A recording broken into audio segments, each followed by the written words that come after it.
Hello. Today I want to get started on a project I've been putting off for an awful long time. Not because I don't want to do it, just I've been so busy with everything else. I'm going to make a rose arch. This is something that my mum asked me to make an embarrassing amount of years ago, and I said yes, no problem, I'll make you a rose arch, and as long as you're not in a hurry. And of course here we are, several years down the line, I still haven't made it, and she's actually moved house in the meantime. And then recently when she was visiting, let slip that she'd actually bought some rose arches, and I think she may have even bought them from Argos. So I've been shamed into action. Anyway, here we are. I'm going to get on with it. What I'm going to make this arch out of is some 20 round. That's this 20mm round bar. And not because it's the best stuff for the job. I think 20 square would be loads easier to use, and I'll show you why. Just because I've got that amount in stock, which I've had for well over 10 years I think. That dates back to when I used to do architectural metalwork, gates and railings, that sort of thing, and in those days they used to make a lot of curtain rails, and that's what that stock's for. But it's just sat on the rack here, well, ever since I built the rack. It's never been used, so here we go. So I'll run these through the bandsaw, make them all roughly the same length, but before I do that I'll give you a rough idea of what I'm aiming at with this project. Plan is then to take this 20 round, and each length of this, which is 3 meters, roughly 3 meters, or 10 foot roughly, make something that looks a bit like that, and then there'll be another one next to it. Yeah, something along those lines. The top bit here, I'm going to taper the last 12 or 14 inches and then offer these two together and entwine them so they'll wrap around each other at the top, and probably put a collar on it there.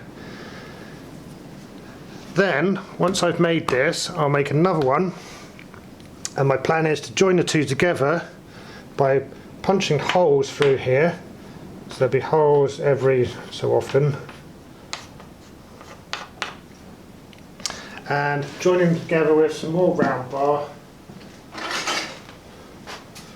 something like that, or probably a little bit thicker than that. So there's basically two of those with a gap about that. It's all a bit vague, but it'll come together. I don't feel the need to make any more detailed plans than this. So a gap about that big. Bishty boshty, lovely jubbly. 2, 4, 6. I've got 8 long bars here, so that I can make 2 full rose arches. So that means if this goes well, if the one for my mum goes well, I'll make one for myself. If the one for my mum goes badly, I've still got a spare. So, I just say no, I won't be making these for sale. Yeah, they're not really postable. Right.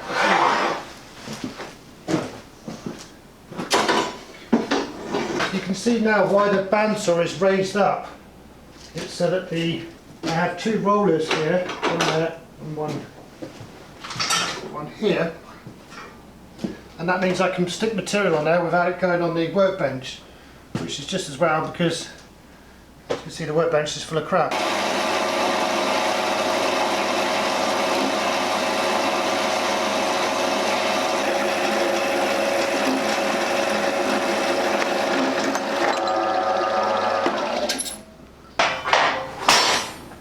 Next then, I'm going to form those tapers on the end. The way I'm going to do it is to take these round bars, and then I'm going to forge a square taper on the end, and then basically knock the corners off into an octagon, and then knock those corners off, and then it'll be round, more or less. If this was say 12 or 16 round, I'd probably do it by hand on the anvil. But one of the funny things about steel is that the strength of steel goes up exponentially. So even though 20mm round isn't that much bigger in cross section than 16 or 12, it's loads harder to forge. So it's a long-winded way of saying I'm going to get the power hammer out. Okay.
There we are then, all forged out.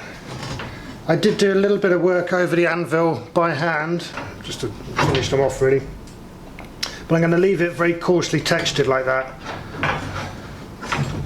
That's the look I'm after. So yeah, not too much refinement on the anvil, just pretty much straight off the power hammer really. Next then, I've got to drill the holes in there. They're going to be 12 inches apart and have some 16mm round bar in between like that. I'm going to turn down the ends of the 16mm and I'm going to punch holes in here to receive those turned down ends so that it will poke through, and then I'll pin it over on the end. Now this is another drawback of using round stock, is it's going to be very hard to line up all the holes to make them all in the same plane. Whereas if this was square, if this was 20 square instead of 20 round, obviously it would just sit on one face, and then I could drill the holes in the middle of that edge. Everything would be nice and square. So to alleviate that issue, what I'm going to do is pair these up. So by tuck welding these and marking them off and punching them and then drilling them all in pairs like that, they won't be able to rotate. So if I get into the top of each of the bar all the way down, it'll all be nice and square, and that'll make more sense as we proceed.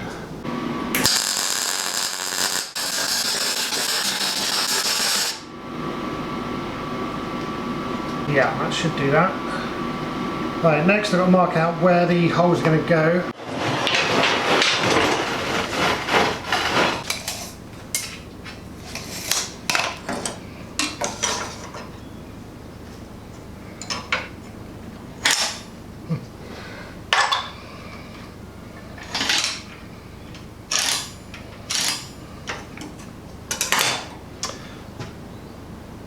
That's where I'm going to put the collar. So if we've got it, it's going to look something like that.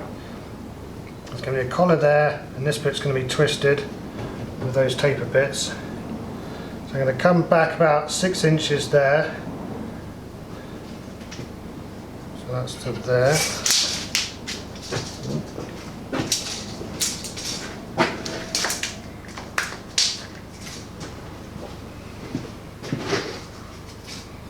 I'll come back 6 inches, and then that'll be the first ladder bar there, or rung I suppose you could call it. And then I reckon, look at the tape here, and then I'm going to go 16-inch intervals all the way down, not all the way down, till about there. Yeah, precise this isn't. So that means there, there, there, there.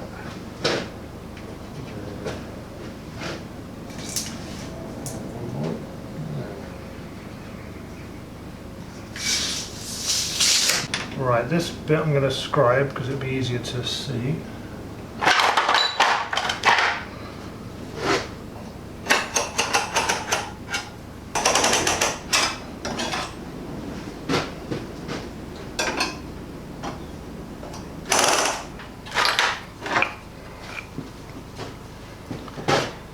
And now, just by eye, I'm going to punch the middle of each bar, and that's where the hole's going to go.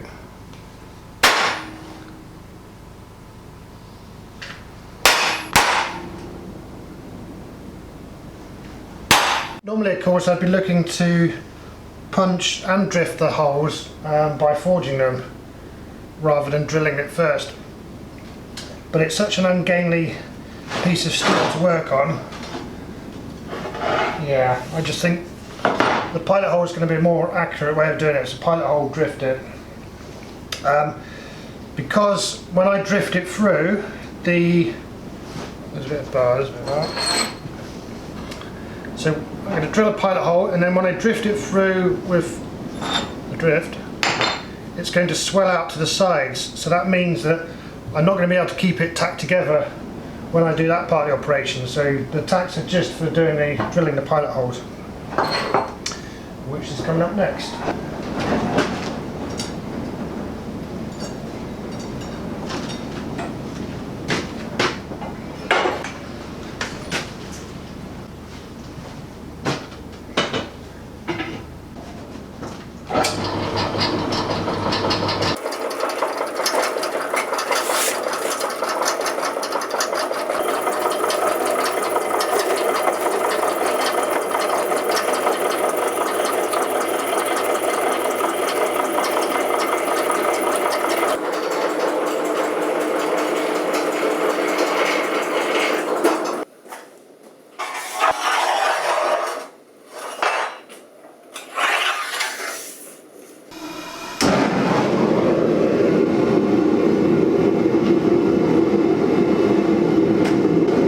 While the forge warms up, then I'm going to split those tacks that are holding the bars together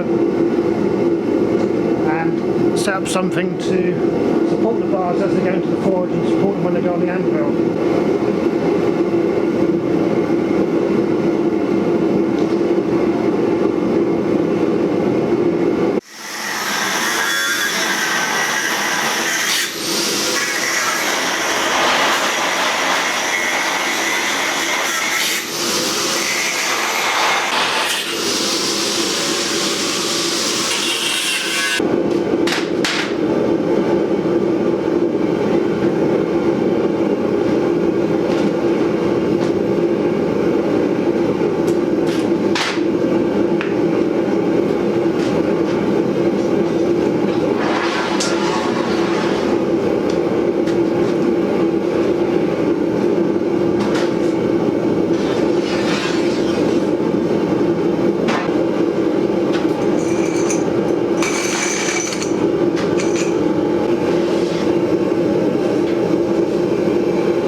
sun's come out, I'm going to take a break from doing the hot punching and take advantage of the increased solar power and make those ladder bars.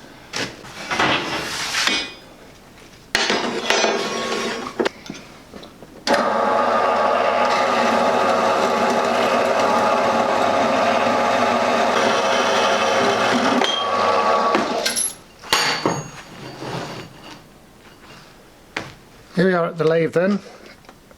I've done a little scribe mark where I want the tenon to start. So get that in there. So I can put that mark as close to the chuck as I can to stop to reduce the amount of wiggling that it's going to do.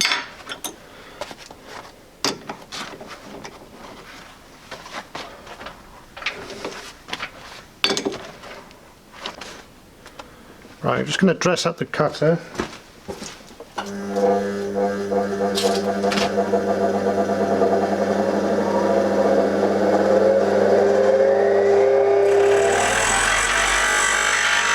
Just a case of dressing it just at the ends, take any little burrs off. Just put an edge back on it basically.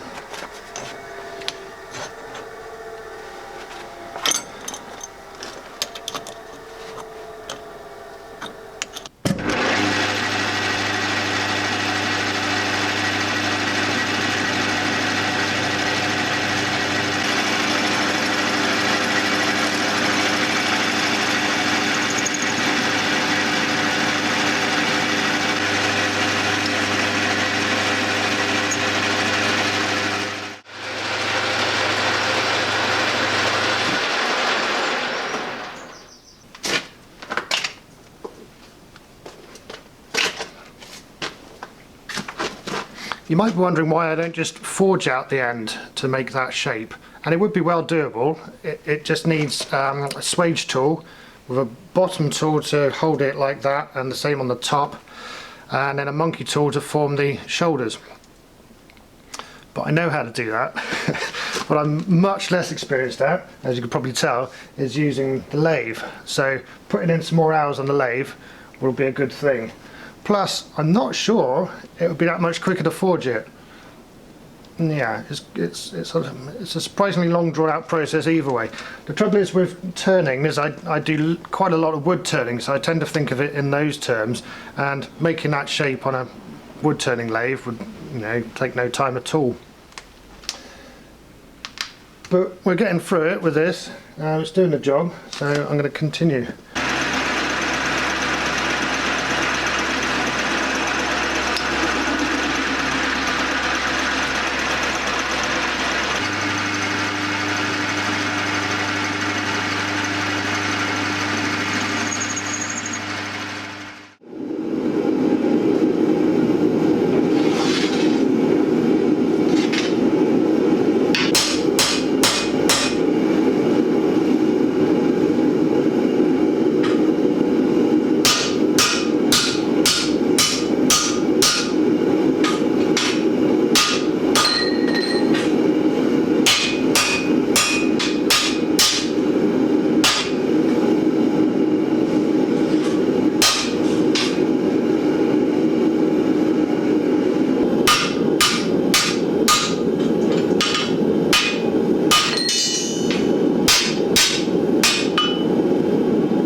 That's all the hole punching done then. But quite a lot of ripple into them. I did try and minimise that as I went along, but even so there's always going to be some distortion to the bar when you're doing a process like this. What I'm going to do now then is straighten it out best I can, and for that I'm going to use the straightening block to actually straighten something. Despite its name, I normally use this block for making curves. So you might be wondering why I don't just lay it flat on the bench like this and then lay into it with a hammer. Well, the reason is because the bench is flat, that'll only have a limited effect. So if I've got something that's humped like that, what I really need to do, because steel is springy, is I need to push it past flat so it bounces back to being flat, if you see what I mean. And when I put a bar here between these 2 points, I can do that really well. So if I hit it now, what I'll do is push that down past the flat, which would be level with these, and then it can pop back to the flat bit, if that makes sense. Normally I do all the straightening procedures and curving and all the cold working really using a copper hammer like this one, because the copper, being softer than the steel, won't mark it, so you can really lay into it, put the curves in, and you don't cover it in hammer marks. But for this job I'm going with a very textured finish, so I'm actually going to use a forging hammer for straightening, which I'd never normally do. As ever when forging, I'm wearing one glove, so one glove on the hand that grasps the material and a bare hand to grasp the hammer, and that's for safety really, believe it or not. You just get a much better grip with your bare hand on the hammer. Anyway, let's get to it.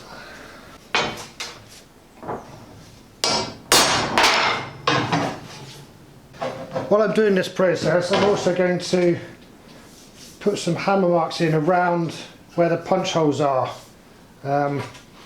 just because that's the look that I'm after. So now I've just blended that crease in a bit. It's a bit subtle, but these things add up over the whole piece. So that's the look that I want for it. That's just right now. So you can see it's textured, it's hammered, but it's more consistent. Where were we? That one. So this one here has got that sort of thing going on. So I can sort that. And I can't put it there obviously, because then I'll close up the hole. But I can hit it each side of the hole and that'll have the same effect.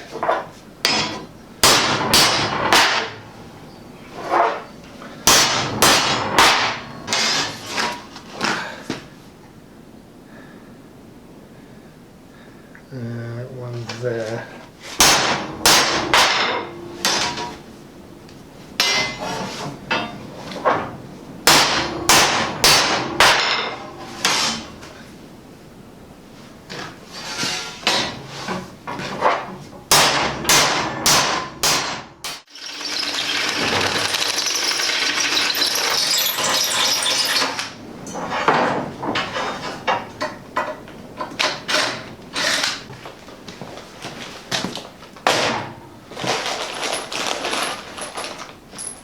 Stop the bars moving when I do the forging of the twisting the ends together.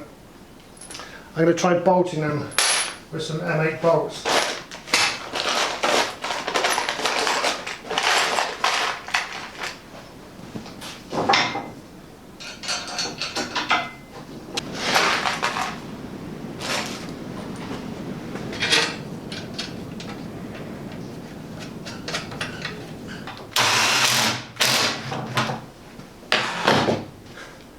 So you can see now the reason that I tack welded them together and I pilot drilled the holes first is because now they all line up beautifully. If I just hot forged the holes in there, punched the holes through and then drifted them out, maybe that would have been okay. But this is spot on.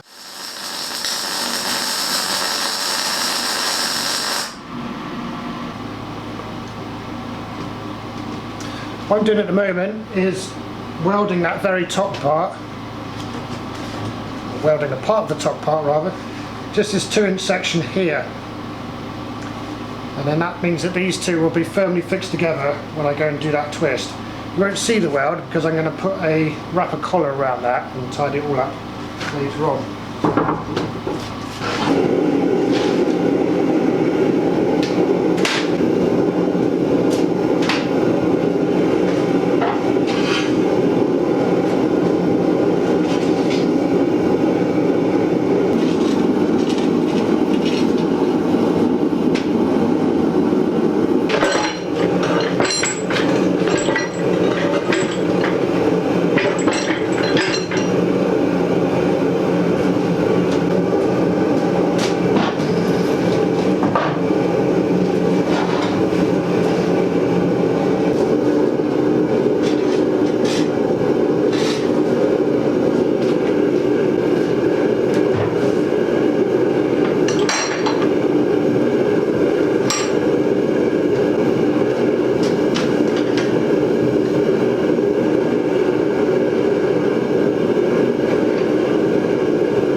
top is a mini anvil, rather than just bending the whole thing down. It's actually moving where I want it to, so I'm tightening up with the twist now.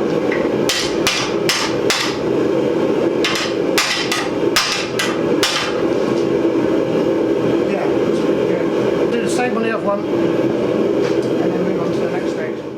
Here we are outside. It's really cold. It's dead gloomy, but at least it's not raining. This is a set of rollers, and this is what I'm going to use to make the curve. So the arch is going to come up straight on the sides and then curve. It's a Gothic arch basically with a twirly bit on top. And that main curve there is what I'm going to do next. I'm hoping to use this to do it. So the way this works is you've got two rollers, one here and one here, and then a third roller on top which pushes down. So you've got one roller here, one here, and there's a gap between the two. So you put your bar in like that, and then you crank this handle so that this roller and this roller are driven by this gear in the middle. The middle roller is continually pushing down. So the principle of operation is exactly the same as the straightening block that I've got inside. To make a curve using this straightening block, I'd get the same bar, put it over, and then I've got the 2 points of contact, which are just the same as those rollers out there, but instead of having a roller pushing down on the middle, I use my hammer. So I make a hammer blow, a copper face hammer, so it's not going to put a dink in the top there, and then I'd move forward a little bit, another one, forward a bit, another one, and so on like that, and I just keep going, and then I do it again and again. Before I had a set of rollers, this is how I'd make all my curves. This might be how I'm going to make these curves if they don't go through the rollers.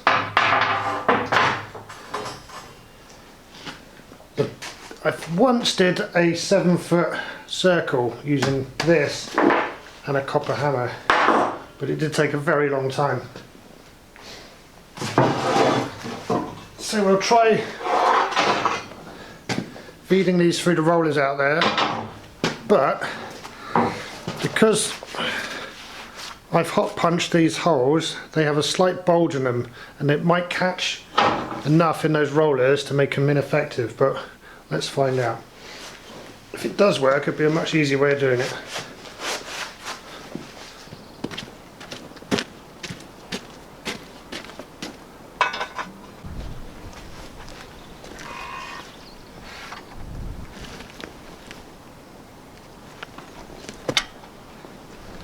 So what I'm doing is winding it until I got a bit of tension pushing into that bar.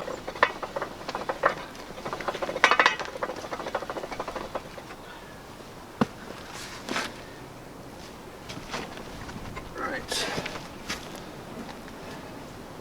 I'm going to increase the tension on the top roller by turning each of these screws half a turn.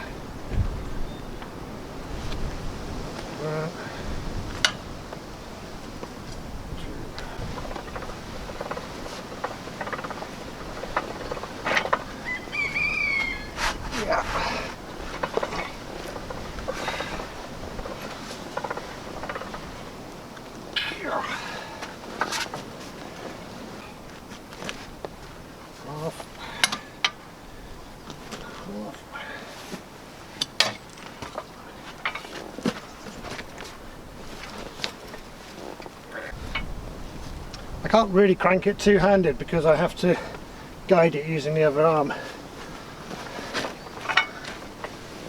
Very good job on that, isn't it?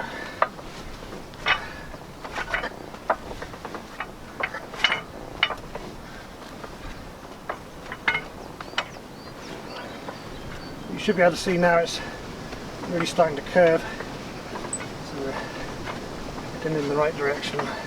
I do have a version of these rollers with a motor, but I haven't hooked it up.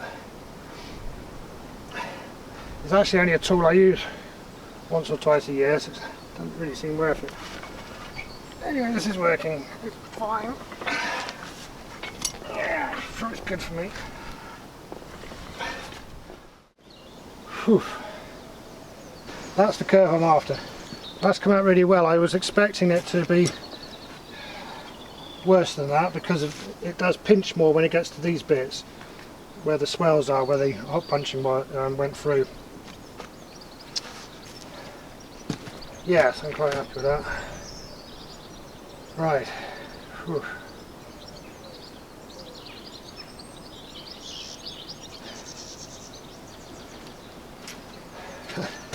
Right, I shall rescue this one out of here. I'll make the other pair of bars, which is going to be the other side of the arch, to match this one exactly. And then I'll do some more. But first I'm going to have a little breather.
This one then has gone a bit wrong. I've got the burner from the gas forge and I'm going to prop that up on something.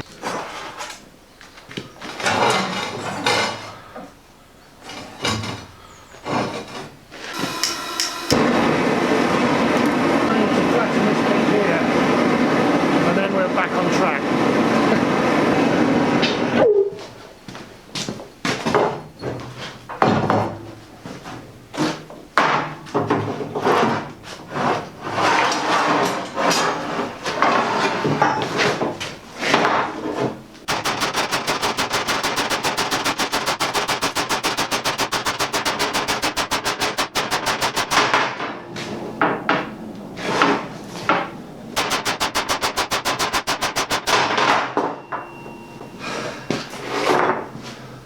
Better. We're very nearly there, just needs a bit of tweaking here and there. This leg here, the holes are nice and straight. Here they're not. So that one's coming out like that, that one's coming out this angle. So I'm going to have to twist this bar a little bit while I've got the Stilson hanging onto there.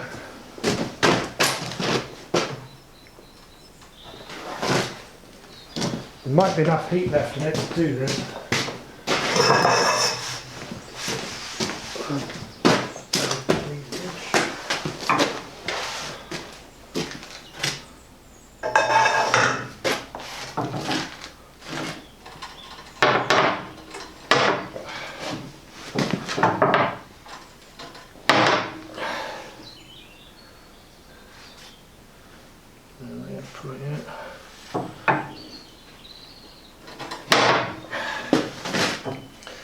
So even though I'm leaning on it down at this end, because that's the only warm bit, that's where it's going to mostly move. So yeah, they're pretty good now. Having been out to the garden and measured the gate, and even more importantly, measured my Land Rover, I've decided to make the gap, I'm going to make the width of the rose arch the same as the width of the bench here, so which I think is 4'2". Yes.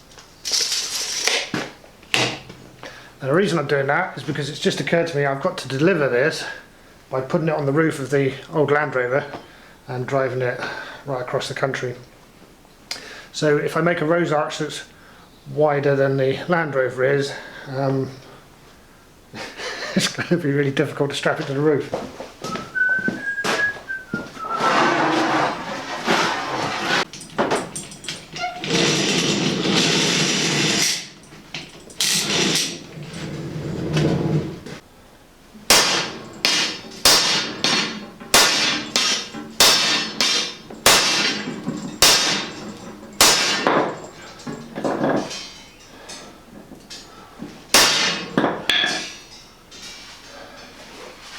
That's far off.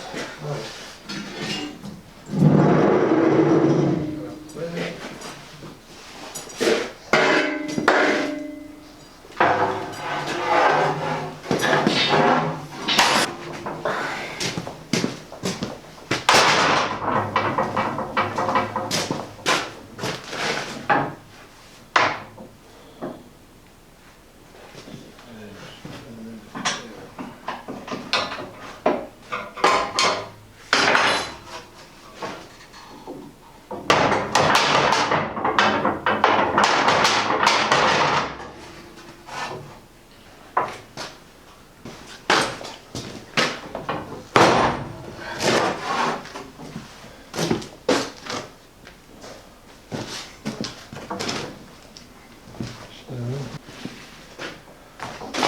Whew.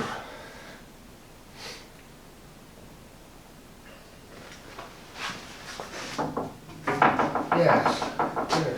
Happy with that. 2 thumbs up.